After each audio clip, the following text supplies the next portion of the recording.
விஜய் தொலைக்காட்சி super singer senior season 11ல Abraham அவர்கள் 7த் ஃபைனலிஸ்ட்டா வந்து செலக்ட் ஆயிருந்தாங்க இல்லையா?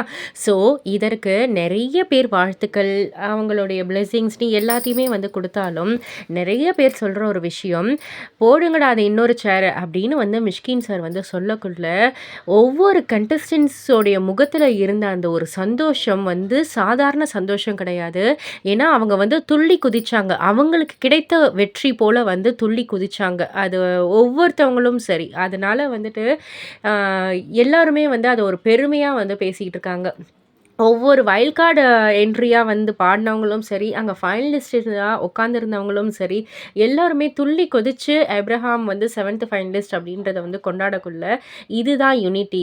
இவங்களுக்குள்ள இருக்கிற ஒற்றுமை வந்து வெளியில இருக்கிற ரசிகர்களுக்கு கூட இல்ல. இவங்க வந்தா நல்லாருக்கும். இவங்களே வந்தா இன்னொரு கண்டஸ்டன்ட் வந்து ஃபைனலிஸ்ட்டா வரதுக்கு வாய்ப்பு இல்லையா என்ன? அப்படி இப்படின்னு வந்து அ கண்டஸ்டன்ட்ஸ்குள்ளேயே வந்து தரம், அந்த ஒரு கம்பேரிசன் எல்லாத்தையும் வச்சு வந்து பேசக்குள்ள, அந்த கண்டஸ்டன்ட்ஸ்குள்ள இருக்கிற அந்த ஒற்றுமைய பார்த்தாவது கொஞ்சம் திருந்துங்கப்பா! அப்டின்ற மாதிரி தான் பல பேர் வந்து அவங்களுடைய கருத்துக்கள பதிவு பண்ணிட்டு இருக்காங்க.